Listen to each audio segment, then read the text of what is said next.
Hello students, welcome to Step Up Academy. मैं अंजलि सिंह कुशवाहा और मैं हूं आपकी बायोलॉजी ट्यूटर। आज हम स्टार्ट करेंगे क्लास 11th का चैप्टर नंबर 17 जो कि है locomotion and movement. And in this chapter today we will gonna study an interesting topic that is human skeletal system.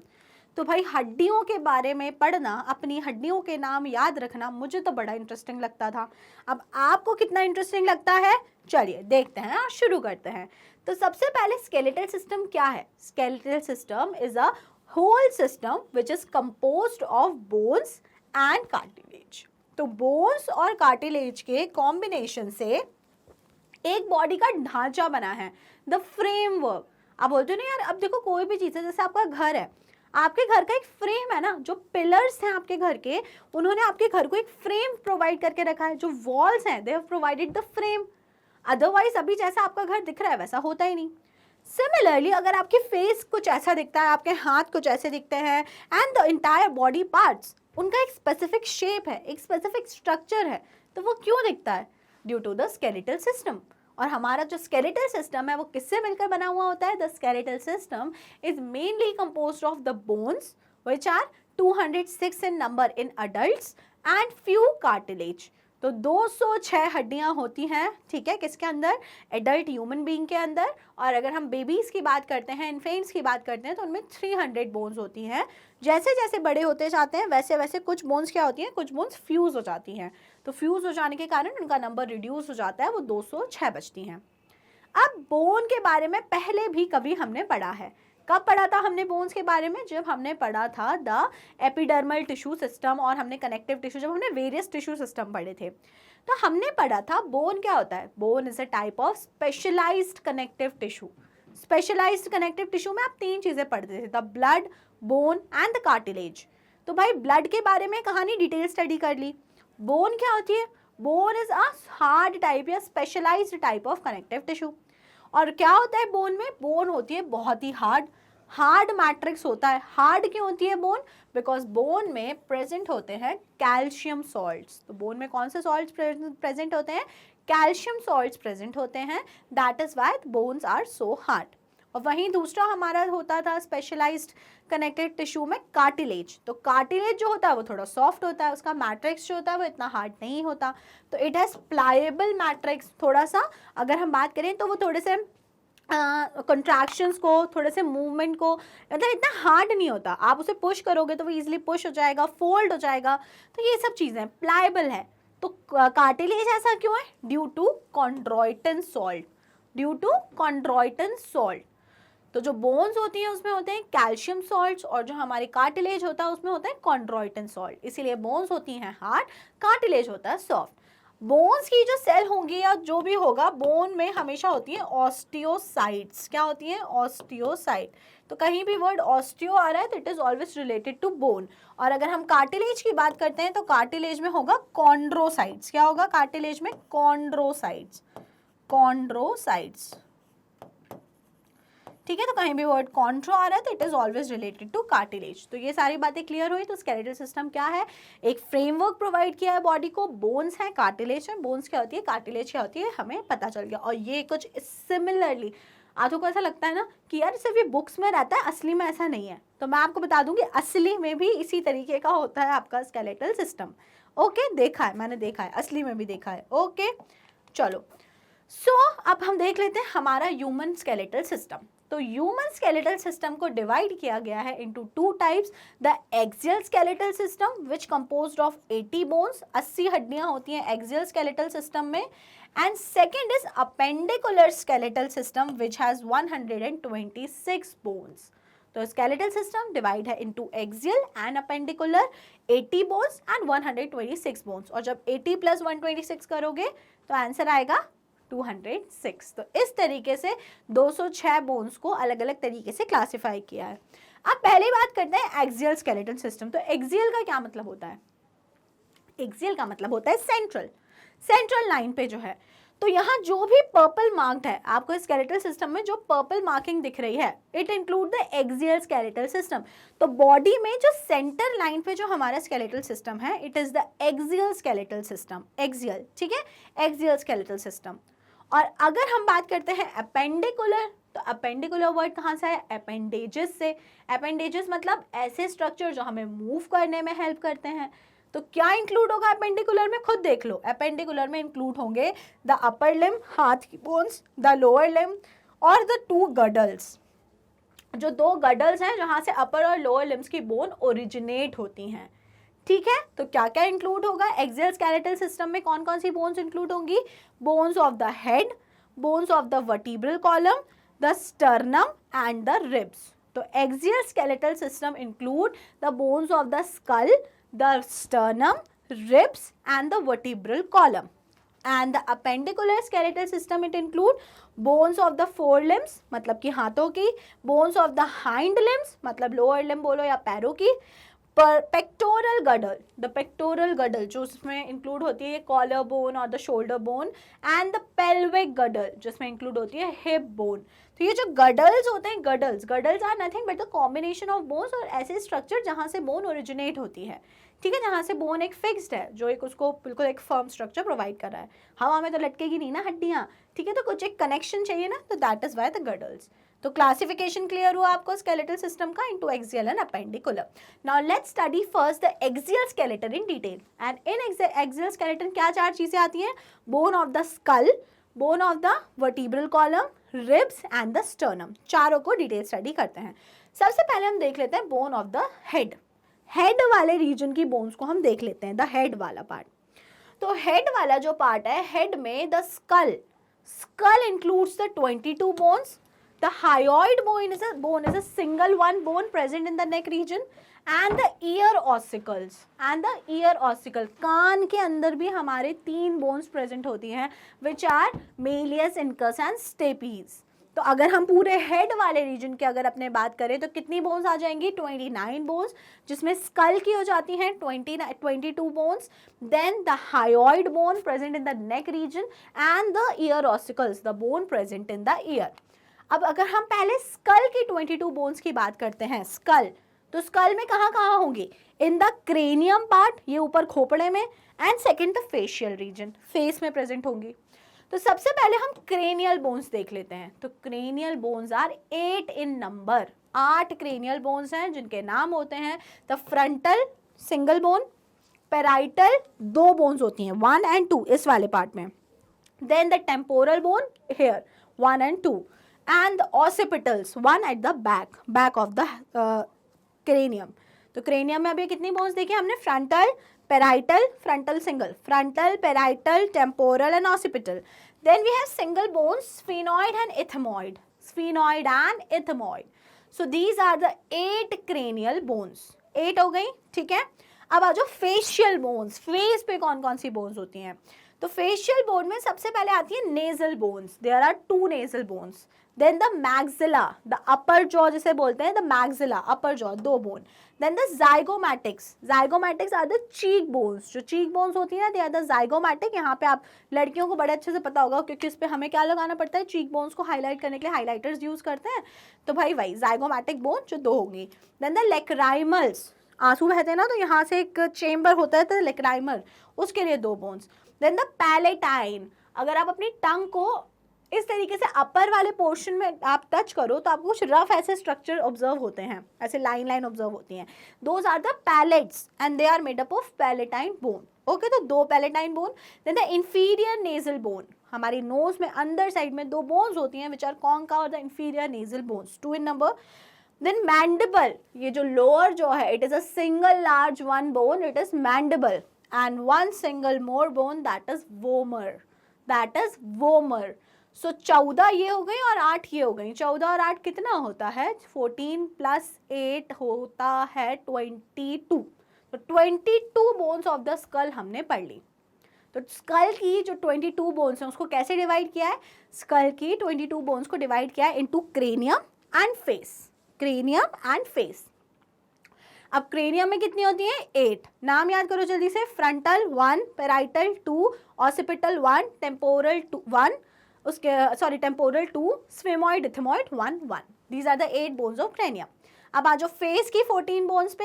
तो सबसे पहले फेस में क्या याद रख लो? फेस में सबसे पहले आप याद रख लो नेजल. देन नेजल में इंफीरियर नेजल बोन्स 2. ठीक है, इंफीरियर नेजल हो गया, इंफीरियर नेजल हो गया, देन द जाइगोमेटिक्स, ठीक है, zygomatic cheek bone, then the lacrimal bone, lacrimal bone के बाद the palatine bone, then the maxilla, then mandible and vomer. ये सारी बोन्स हो गई of the face. So this are the 22 bones of the skull. अब हम देख लेते हैं भाई स्कल बोन्स। ये देखो, ये वाला डायग्राम देखो, सबसे पहले जो दिखती है it is frontal, then 2 parietal, पीछे ऑसिपिटल, यहाँ टेम्पोरल, उस साइड भी टेम्पोरल होगी, स्फेमॉइड और इथमॉइड, नेजल दिख रही है, जाइगोमेटिक, मैक्सिला, मैंडिबल। अब हर बोन ऐसे क्लियरली विजिबल हो जाए ऐसा नहीं होता, कुछ बोन ऐसी अंदर साइड में होती है, तो आपको क्रॉस सेक्शन जब ऐसे खोलोगे स्कल को तब उसमें अंदर साइड को दिखेंगी, ठीक है, ओके। नाउ हायोइड बोन, हमने पढ़ा था ना, जो हमारा पूरा स्कल वाला पार्ट है उसमें एक हायोइड बोन होती है। तो हायोइड बोन जो होती है वो यू शेप की बोन होती है, जो फ्लोर ऑफ बकल कैविटी, तो ऑलमोस्ट नेक रीजन में एक यू शेप की बोन आपको मिलती है विच इज अ हायोइड बोन। तो इट इज सिंगल, ठीक है, सिंगल बोन होती है। उसके बाद में द ईयर ऑसिकल्स, तो हमारे कान के अंदर 3 स्मॉल बोन्स होती हैं which are the malleus, incus and stapes. तो दोनों कान में होंगी तो टोटल 6 हो गई ना। अब किसी को 6 का कैलकुलेशन नहीं समझ आ रहा हो कि मैम 3 ही तो हुई, अरे तो भाई 2 कान है ना, दोनों के अंदर है, जो राइट साइड पे वही लेफ्ट साइड पे है। तो malleus, incus and stapes, they are total 6 in number, 2 malleus, 2 incus and 2 stapes, these are the ear ossicles. तो काउंट करते हैं कितनी बोन हो गई। सबसे पहले हमने पढ़ी 22 bones of the skull, then हमने पढ़ी कितनी, एक bone, the hyoid, and then we have studied 6 bones of the ear ossicles. तो दीज आर टोटल 29 बोन्स, जो कि कहा की हो गई टोटल हेड पूरा, ये गर्दन के ऊपर जितना भी पार्ट हो गया, यहाँ कितनी बोन्स है टोटल 29। तो ये जो पूरा तुम्हारा खोपड़ा है, सर है, मुंह है, इसको मिला के टोटल कितनी हड्डियां होती है 29। हम ऊपर से नीचे हड्डी याद करेंगे तो अभी इतने में ही 29 हड्डियों के नाम हमको याद हो गए। 29 बोन्स आर ऑलरेडी डन, ठीक है, पहला पार्ट कंप्लीट हो गया, okay. So the skull articulates with the first vertebra atlas of the vertebral column with the help of 2 occipital condyles, that is dicondylic skull. तो भैया जो हमारी वर्टिब्रल कॉलम होती है, पीछे वर्टिब्रा है बहुत सारी, जो फर्स्ट वर्टिब्रा होती है उसे हम लोग बोलते हैं एटलस। तो first vertebra of the vertebral column is known as atlas. And वो कहाँ से ओरिजिनेट होगी, जो फर्स्ट वर्टिब्रा है atlas, it originate with the occipital part of the skull. आपने पढ़ा ना, ऑसिपिटल पार्ट होता है।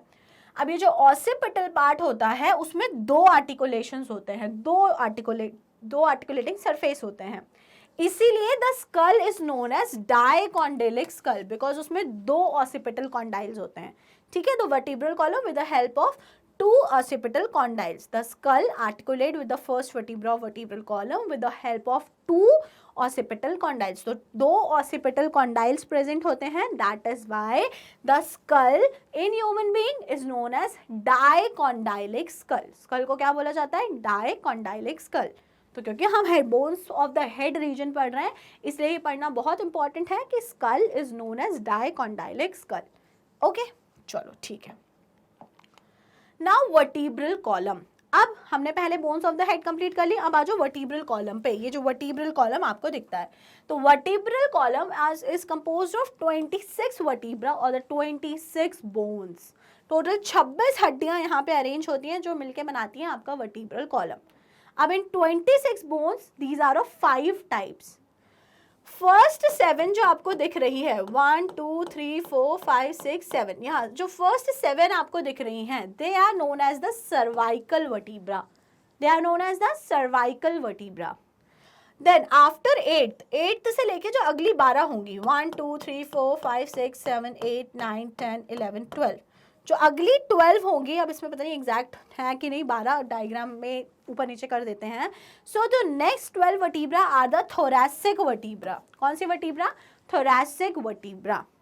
After that thoracic vertebra, the 5 vertebra are the lumbar vertebra. Next 5 are the lumbar vertebra.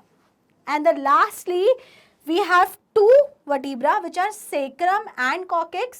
Sacrum and coccyx. The sacrum and coccyx, they are formed by fusion of 4 and 5 bones respectively. Sacrum is formed by the fusion of 4 bones and coccygeal is formed by fusion of the 5 bones. और अब ये fuse होके बिल्कुल एक ही दिखती हैं। अभी आप देखोगे तो पूरी एक ही दिखती है कंबाइन होके, ठीक है। तो टोटल कितनी वर्टिब्रा हो गई? 26। कैसे याद रखना है? C7 T12, L5, C1, S1, S1 and C1. S1 and C1. This is the formula to remember the 26 vertebra of the human being. तो सबसे पहले 7 क्या होती है? Cervical. 12th are the thoracic vertebra. Next 5 are the lumbar vertebra. Then sacrum and then the coccygeal. Okay, clear with the vertebra. अब vertebra has a central hollow portion neurocanal through which the spinal cord pass. अगर आप हर एक vertebra का structure देखोगे तो आपको vertebra बिल्कुल exactly इस तरीके की दिखती है. हर vertebra में सेंटर में गैप होता है, कैविटी होती है. क्यों होती है खाली जगह? ये जगह जो है स्पेस क्यों है? बिकॉज थ्रू दिस स्पेस जो हमारी स्पाइनल कॉर्ड होती है वो पास होती है. क्या पास होती है? Spinal cord. तो इस स्पेस के थ्रू स्पाइनल कॉर्ड है जो पास होती है. ठीक है, समझ में आ रही है बात? तो इसीलिए हर वर्टिब्रा में प्रेजेंट होती है neural canal. Number of cervical vertebra are 7 and in almost all mammals. अगर हम सारे मैमल्स की बात करें तो सारे मैमल्स में ऑलमोस्ट 7 सर्वाइकल वर्टिब्रा ही होती हैं. ठीक है, सारे मैमल्स में. अब चाहे वो जिराफ हो, जिराफ में भी 7 सर्वाइकल वर्टिब्रा ही होती हैं. अगर किसी को लग रहा हो नहीं जिराफ की गर्दन तो इतनी लंबी होती है तो उसमें तो और सारी होनी चाहिए, नहीं, इवन जिराफ में भी 7 सर्वाइकल वर्टिब्रा ही होती है. तो दिस इज यूनिफॉर्मिटी कि all the mammals will have 7 cervical vertebra. Vertebral column protects spinal cord, supports the head and serves as the point of attachment for the ribs and musculature of the back. तो भाई क्या क्या काम कर रहा है vertebral column? Vertebral column के देखो सबसे पहले स्पाइनल कॉर्ड को प्रोटेक्ट करता है. Then it support the head वाले रीजन को सपोर्ट करने का काम करता है. Serve as the point of attachment for the ribs and the musculature of the back. जो हमारी रिब्स होती हैं वो डॉर्सल सरफेस पे, आगे तो स्टर्नम से जुड़ी हुई होती है, पीछे वाले सरफेस पे are ribs are attached with the vertebral column. Vertebral column से जाके हमारी रिब्स अटैच होती हैं जिससे हमको ये नॉर्मल स्ट्रक्चर बॉडी पोस्चर मिलता है. क्लियर? तो क्लियर विद वर्टिब्रल कॉलम. समझ में आ गई आपको functions of the vertebral column.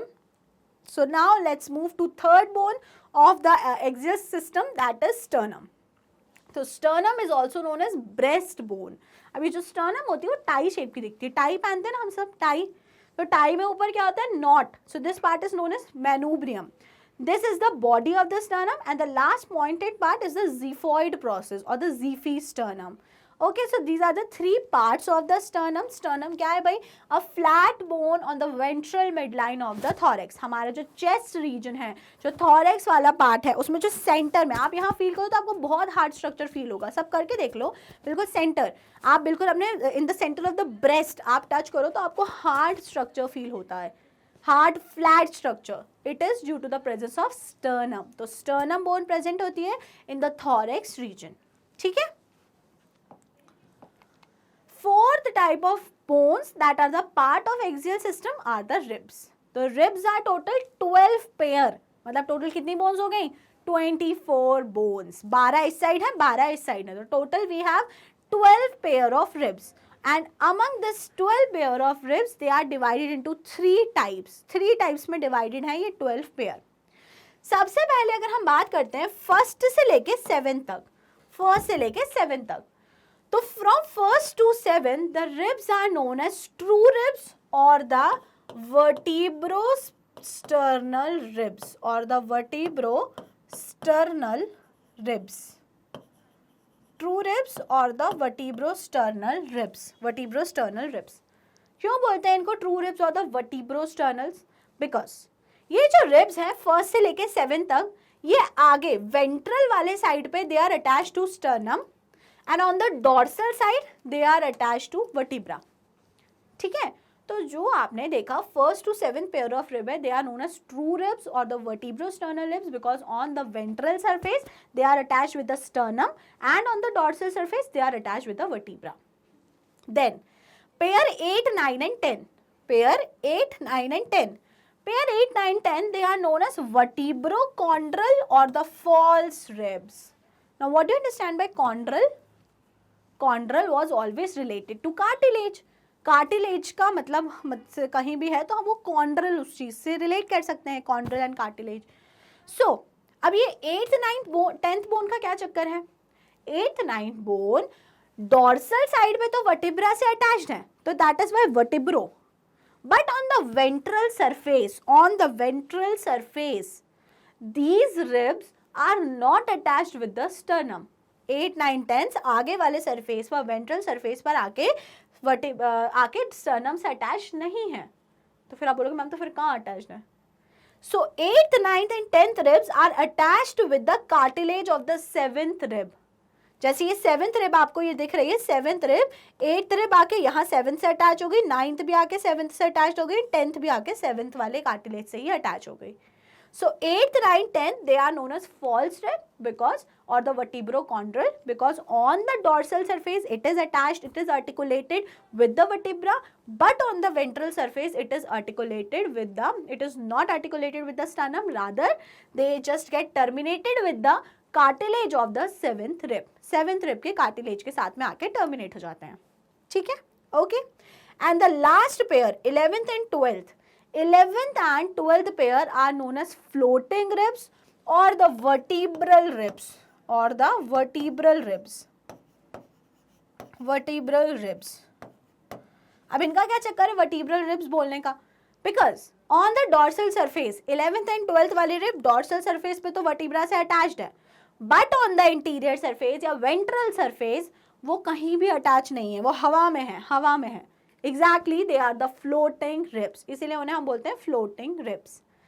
So कितनी पेयर ribs हैं हमारे पास? We have 12 pair of rib. 12 pair हैं, जिसमें से 1 to 7 कहलाती हैं true ribs और the vertebrosternal ribs.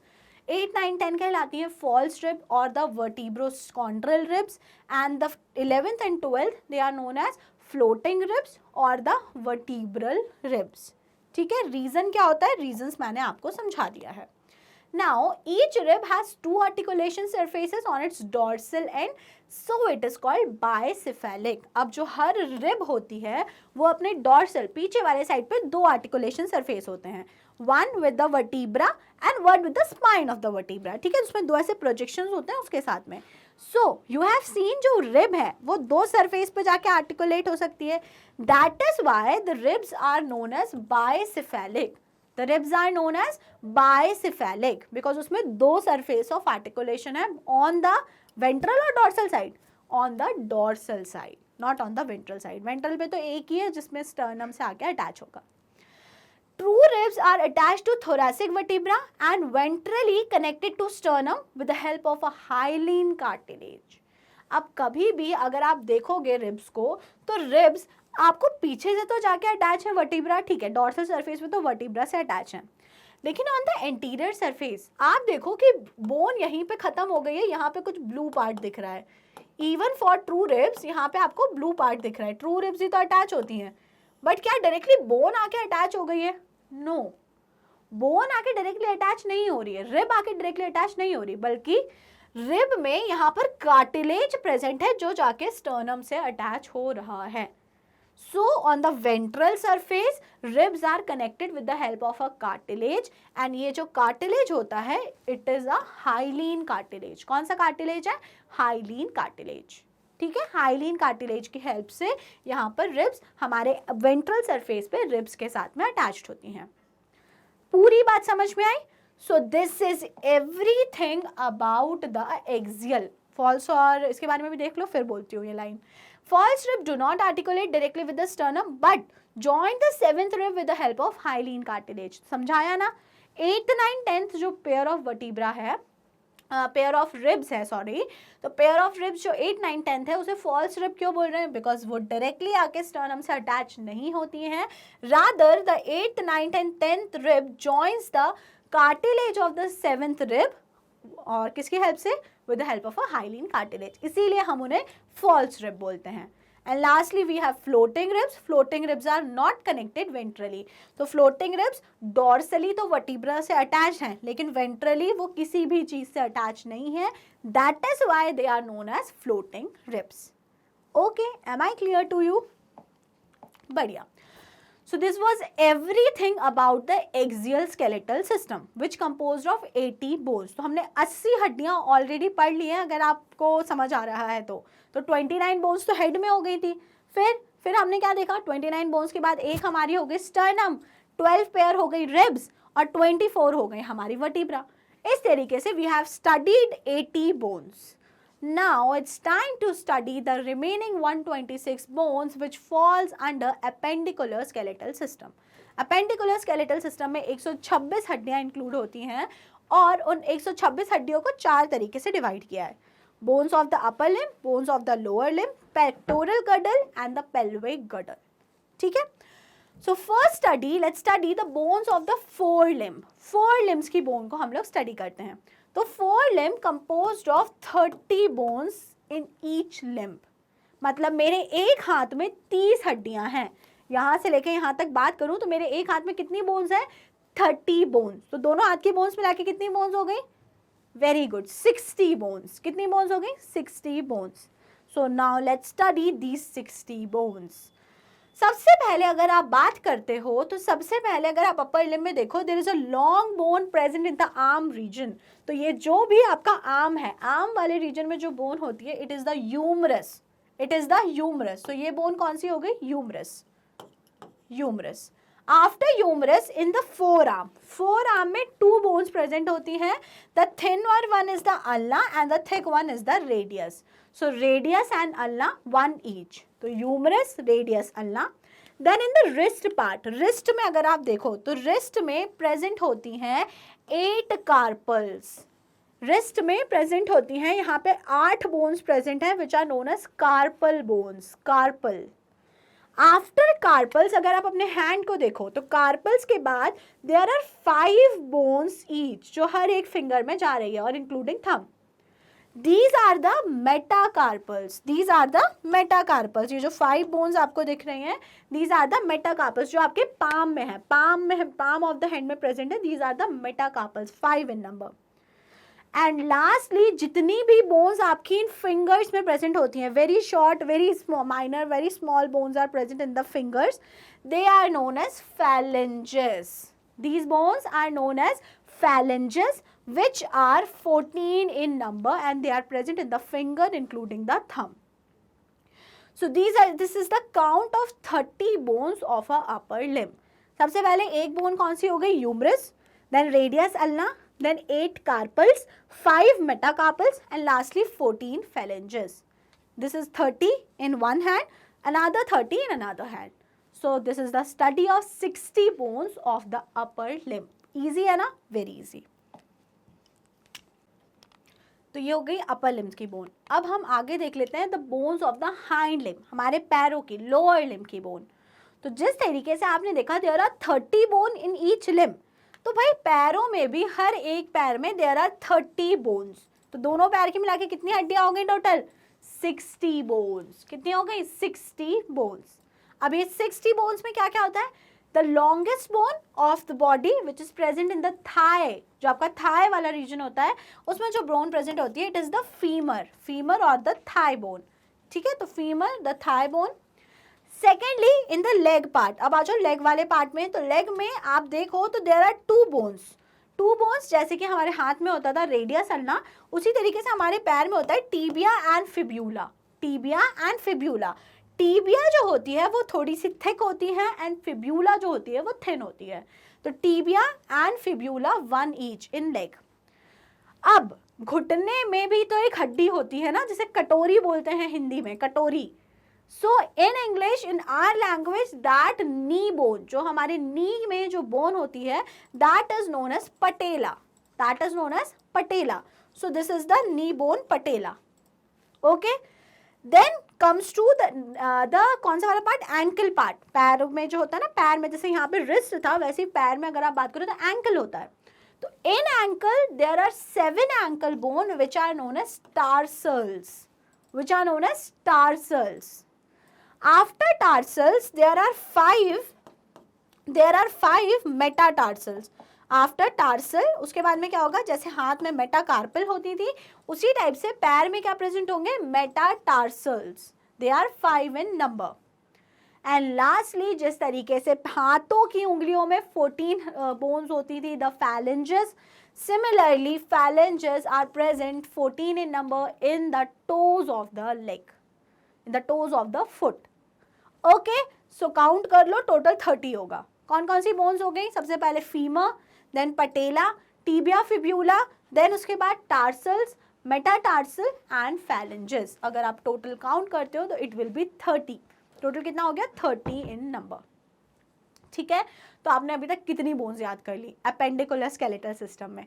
Appendicular skeletal system में टोटल होती है 126 बोन्स, जिसमें से 60 बोन्स कहाँ प्रेजेंट होती हैं? अपर लिम्ब में।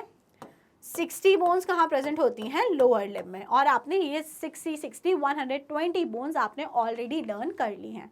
कोई डाउट इन 120 बोन्स में आपको? नहीं? बढ़िया। तो चलो फिर चलते हैं आगे और अब हम पढ़ते हैं अबाउट द गर्डल्स। तो number 1 we have pectoral girdle. Pectoral girdle, तो pectoral girdle is the part of the bones which lie in the shoulder region. जो शोल्डर रीजन में गर्डल लाई करता है पेक्टोरल गर्डल, पेक्टोरल गर्डल से originate होते हैं upper limb. Pectoral girdle से कौन ओरिजिनेट होते हैं? कनेक्टेड होते हैं अपर लिम्ब। तो पेक्टोरल गर्डल में प्रेजेंट होती है टोटल ऑफ 4 बोन्स। कितनी बोन्स प्रेजेंट होती हैं? 4। We have 2 clavicle, the collarbone, and we have 2 scapula, the shoulder blade or the shoulder bone. So अगर हम बात करते हैं पेक्टोरल गर्डल में तो there are 2 bones, मतलब there are total of 4 bones, 2 on each side. तो कौन सी 2 है वो? पहली है clavicle, the collarbone, and second is पहली collarbone हो गई और दूसरी हो गई the shoulder blade or the scapula. तो they form the pectoral girdle. ठीक है, अब पेक्टोरल गर्डल की कुछ बातें जो बहुत जरूरी है पढ़ना। Scapula is the largest triangular flat bone situated in the dorsal part of the thorax between second and the 7th rib. तो जो स्कैपुला होती है वो बॉडी में लार्जेस्ट ट्रायंगुलर फ्लैट बोन होती है। अगर आप स्कैपुला को देख पा रहे हो तो आपको स्कैपुला ऐसे ट्रायंगल शेप की दिख रही है कि नहीं? ट्रायंगल शेप की, ट्रायंगल शेप की स्कैपुला होती है, बैक में लाई करती है। कहाँ से कहाँ तक लाई करती है? It lie between the second and the 7th rib. तो सेकेंड रिब से लेके 7th रिब तक लाई करता है स्कैपुला। अगर मैं किसी पर्सन के पीछे वाला पार्ट ड्रॉ कर रही हूँ, ये बैक वाला, तो वहाँ पे स्कैपुला कुछ इस टाइप से प्रेजेंट होगी, इधर ऐसे और इधर ऐसे पिज्जा शेप की स्कैपुला जो मैंने बना दी है अजीब सी, इस तरीके से स्कैपुला प्रेजेंट होती है from 2nd to 7th rib. Largest flat triangular bone होती है। Scapula has slightly elevated ridge, a spine, which projects as a flat expanded process called the acromion. अब अगर आप स्ट्रक्चर देखोगे किसका? स्कैपुला का, तो स्कैपुला के बैक पे प्रेजेंट होता है एक स्पाइन। क्या प्रेजेंट होता है? एक एलिवेशन होता है।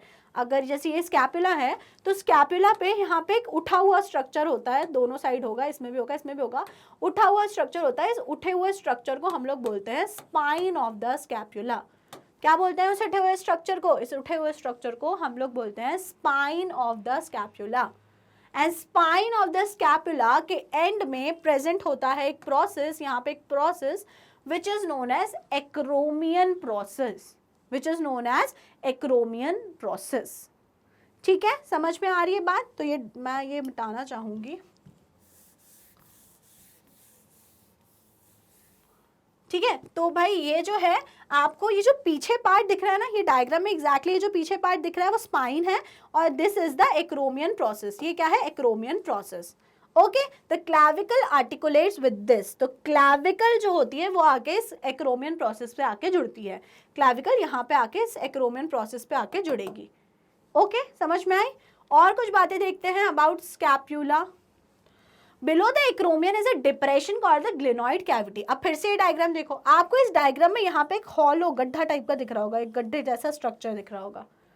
This structure is known as glenoid cavity. इस स्ट्रक्चर को क्या बोलते हो? glenoid cavity. तो स्पाइन एंड एक्रोमियन प्रोसेस जो है वो स्कैपुला में पीछे साइड पे होता है, स्कैपुला के डॉर्सल सरफेस पे होता है। स्पाइन और स्पाइन के एंड में एक प्रोसेस होता है पॉइंटेड स्ट्रक्चर, जिसे एक्रोमियन प्रोसेस कहते हैं। बट ये जो ग्लिनॉइड कैविटी है ये से लेटरल सरफेस पे प्रेजेंट होता है, स्कैपुला के लेटरल सरफेस पे। और ये जो ग्लिनॉइड कैविटी है, इस ग्लिनॉइड कैविटी पे आके अटैच होता है, आर्टिकुलेट होता है the head of the humerus. तो जो हमारी ह्यूमरस बोन थी ना आर्म में, वो ह्यूमरस बोन आके इस ग्लिनॉइड कैविटी में आके ऐसे अटैच हो जाती है। सो ये सॉकेट है, ऐसे सॉकेट है और इसमें आके इस तरीके से हमारा हेड ऑफ द ह्यूमरस आके फिट हो जाता है। ठीक है, क्लियर हुआ? तो in the glenoid cavity the head of the humerus comes and just get articulate, इस तरीके से फिक्स हो जाता है।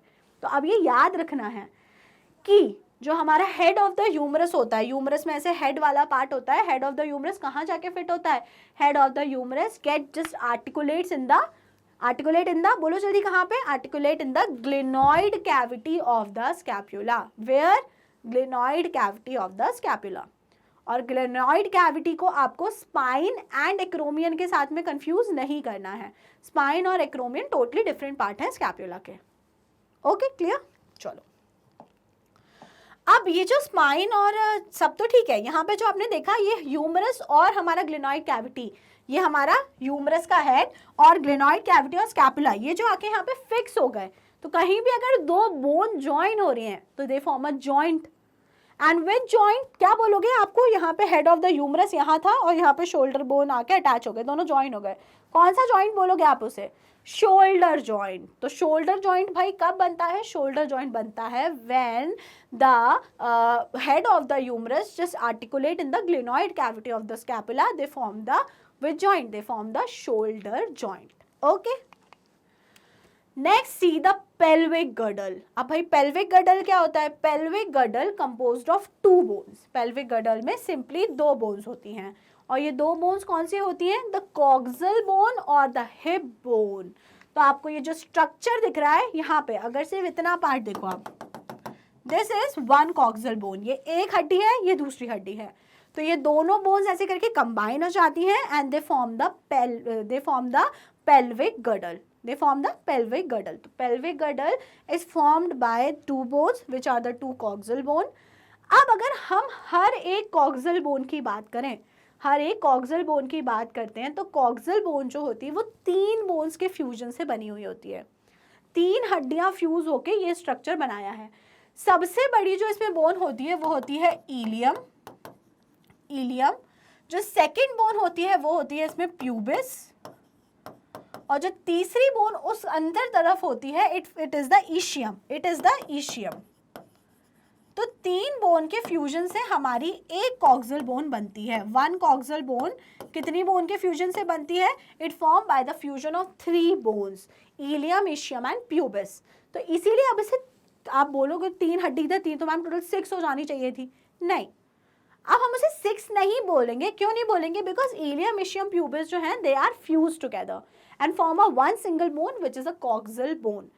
तो दोनों कॉक्सल बोन्स जो होती हैं उनको मिलाकर बनता है द पेल्विक गर्डल। क्या बनता है, पेल्विक गर्डल। समझ आया, तो पेल्विक गर्डल में टोटल 2 बोन्स होती हैं, 2, और दोनों कौन सी हैं, कॉक्सल बोन्स हैं। एक कॉक्सल बोन के अंदर कितनी बोन्स फ्यूज होती हैं, 3 बोन्स फ्यूज होती हैं, ilium, ischium and pubis. Now, at the point of fusion of ilium, ischium and pubis, a cavity called acetabulum to which a thigh bone articulate. अब इस diagram में तो नहीं विजिबल है, एक्चुअली वो थोड़ा से पीछे साइड में होती है, जहाँ पर इलियम, इशियम और प्यूबिस फ्यूज होती है। तो कॉक्सल बोन के अंदर एक ऐसा गड्ढा टाइप का क्रिएट हो जाता है। इस टाइप की कुछ हमारी बोन है, इस टाइप की ऐसी बोन है, ऐसे बहुत ही गंदा बन गया ये तो, ऐसे सपोज इमेजिन कर लो, तो ये एक वहाँ कैविटी क्रिएट हो जाती है। This cavity is known as acetabulum. इस कैविटी को आप क्या बोलते हो, इस कैविटी को बोलते हो एसिटाबुलम। किस में प्रेजेंट होती है acetabulum, acetabulum is present in the hip bone, hip bone में प्रेजेंट होती है एसिटाबुलम। क्या करता है ये एसिटाबुलम, एसिटाबुलम में आकर फिक्स हो जाएगा, कौन आके फिक्स हो जाएगा एसिटाबुलम में, एसिटाबुलम में आके फिक्स हो जाएगा हमारा हेड ऑफ द फीमर। ये क्या है, ये वाइट कलर से जो मैंने ड्रॉ करा, it is the head of femur. तो जो हमारी फीमर बोन होती है, जो हमारी थाई बोन होती है, थाई बोन में भी हेड होता है फीमर में, जैसे ह्यूमरस में हेड था उसी तरीके से सॉरी, जो हमारी फीमर होती है उसमें भी हेड होता है, और हेड ऑफ द फीमर आके आर्टिकुलेट हो जाता है इन दिस एसिटाबुलम कैविटी। और अब यहाँ पे भी एक जॉइंट बन गया, जैसे यहाँ बना था शोल्डर रीजन में, उस तरीके से हमारे हिप रीजन में भी जॉइंट बन जाता है, and this joint is called as hip joint. This joint is known as hip joint. तो शोल्डर रीजन में बना शोल्डर जॉइंट, कैसे बना, जब head of the humerus articulate with the glenoid cavity of the scapula. अब मैं पूछूं hip joint कैसे बना, तो आप बोलो head of the femur articulates with the acetabulum of coxal bone or the hip bone. लिख देती हूँ इस चीज़ को, लो रिवाइज हो जाएगा। क्या बोला मैंने? Glenoid cavity, glenoid cavity plus इसमें आके कौन अटैच हो गया? Head of humerus. तो क्या बन जाता है? Shoulder joint. क्या बन जाता है? Shoulder joint. और इसको इरेज करते हैं। और सिमिलरली अगर यहां बात करें तो